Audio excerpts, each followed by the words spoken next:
All right. Anyways, so back to this. So how many of you guys have had a piece of jewelry like this before where you wore it for a little while or maybe a long while, and then the shiny metal that used to be there has worn off and it's revealed the metal underneath? Raise your hand if that's happened to you. Okay. So you guys know what I'm talking about. That's what they do is they actually plate cheaper metal with a more expensive metal. So that they'll put like a silver solution together, and then they'll electroplate that metal so that basically if they do a negative charge on the solution and a positive charge on the metal, the solution of silver or whatever will actually connect itself to the cheaper metal.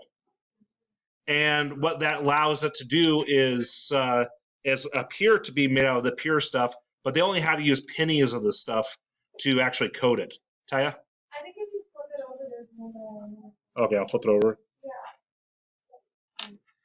This side doesn't look too bad, but this side right here, I'm seeing that blue. So that blue, that's copper oxide, I believe. And right here, you can actually see a little bit of copper. I don't know if you can see it on the camera here. I'll see if I can hold it. Let's see if I can focus this here a little bit better. Actually, here, I'll move this. This is probably focused on this. Yeah, that's better.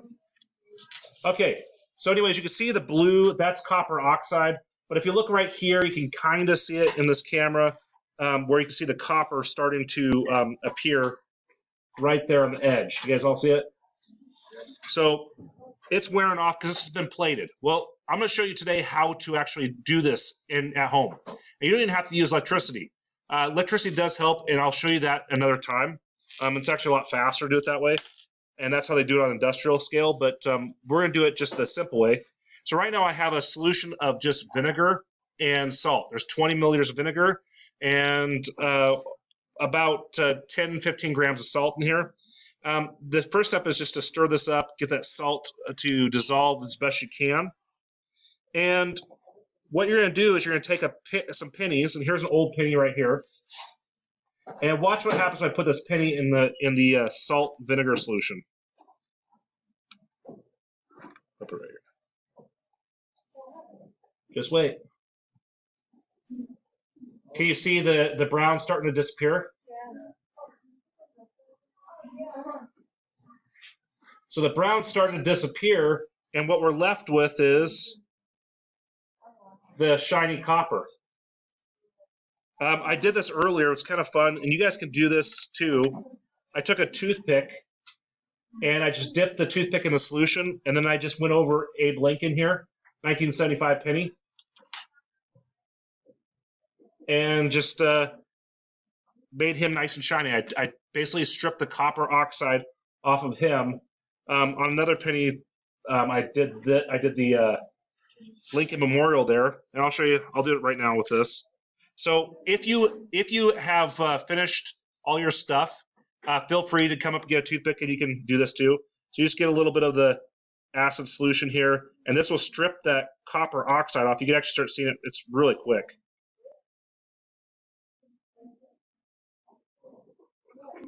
So is that acid or is it vinegar? What's that? Is that acid or is it? Well, vinegar is an acid, so that's a good question. Vinegar is an acid. I have someone talking back there. It needs to stop. So, yeah, so if you just take a toothpick, you can actually just put the liquid where you want it, and then you'll get that nice, shiny, new look. And then it's really important after you're done with that to wipe it off and then rinse it off. Rinse it off with water because the next day, this will actually get corroded again.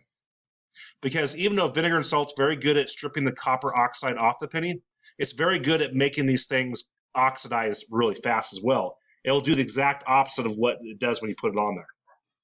And then the next day your penny will look like this. It'll just be super oxidized. Some of that salt residue, but again, if you want to play with this, it's kind of fun. Hey, if you have a boyfriend or girlfriend, you can write, I love you on there with a toothpick, and it'll etch it in there. I don't know. So romantic. Okay.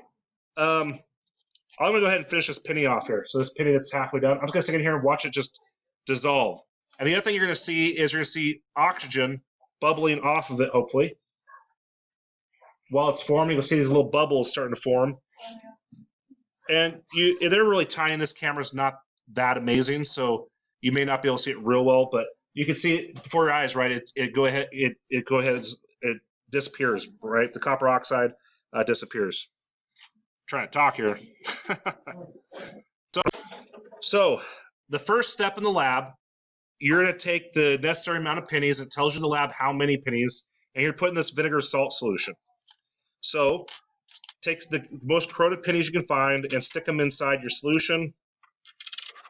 And what we're trying to do is get all that copper oxide off these pennies.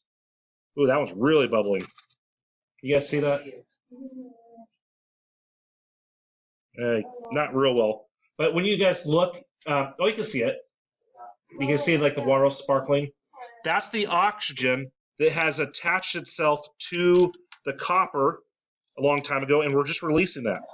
And what happens is the copper that the oxygen attached to the penny with, the oxygen basically rips the chunks of copper off the penny, and then all the acid solution does is breaks free the copper oxide. It won't actually etch into the copper itself. Only the stuff that the oxygen's already ripped off the penny will it jump into. Well, it's really sparkling from at least my view. You can see the bigger bubbles forming. Okay, after you're done with that, it's going to ask you to do something with the pennies, and I'm not going to tell you what it is because it's in the reader. But then you're going to get a iron nail. After you take the pennies out, it's going to tell you to put them someplace. Don't throw away the solution. The solution's full of copper atoms. And then it asks you to take a nail and put the nail in the solution so that only the tip of the nail is in the solution and the rest of the nail is hanging out. And if you let this sit long enough, you'll actually see the copper that was floating in the solution. You'll see it starting to attach itself to the nail. And you'll end up with a nail that looks like this. Wait a minute. Oh, brown. Yeah, this one actually looked better earlier. Maybe if I put in the liquid here. There. It's kind of hard to see, but it's actually turning copper faster now. You guys see it? How it looks like it's starting to get copper. Now, the longer I leave this in here, the more copper is going to get on that nail. And you can actually watch it just happen. It takes a little bit. It takes a little bit of time, but you can see the copper just from the solution is actually starting to copper plate this. And so basically, what happens is the oxygen comes in, rips that copper atom off the penny, becomes copper oxide. You put it in the acid solution. The acid solution breaks apart the copper oxide, releases the oxygen to the air. The copper the copper atoms that were attached to the oxygen, they become Cu+. They become positively charged. And then when you put the iron nail in there, the nail has a little bit of oxidation on it itself. And that nail, when the oxidation comes off of it, you get Fe minus, or iron, it's a negative ion. So now we have positive ion solution of copper atoms, and we have a negatively charged nail, basically. And that copper is going to do what? Positive, negative does what? It attaches. So it's going to bond. And so this is a form of weak copper plating. Now you could attach this to electrodes, and it would actually go much faster. But for the sake of this class, that's what we're just doing this like this. So it is due tomorrow night. At the end of the lab, what you're going to do is I want you to put pictures of every part. There's about 4 parts here. Take a picture of each part, and then at the very end, you're going to write your summary of what happened. The summary needs to be in a full paragraph form. So I think you guys do like race paragraphs in language arts, right? Yeah. Okay, so you're going to do it in that same format. And you can start it today, and then tomorrow you'll get the rest of the lab as this nail sits on the back counter overnight with your pennies. So follow directions very carefully what to do, and make sure that that you're not throwing the solution out when you're after you're done with part one, and you're taking pictures of all those different steps. You put that down a sink. You can pour this down the sink. It's just salt and vinegar. It's not going to be a big deal. But you can really see can you see that copper now on that nail? Yeah. And this nail is actually starting to get copperized. It's harder to see, but it is actually, from my view, you can see it, but your view, this camera's not too great. Let's see if I pull this out now and take a look at it. Kind of, but when you compare it, here I'll compare it to this so you can see the difference. Yeah. Okay.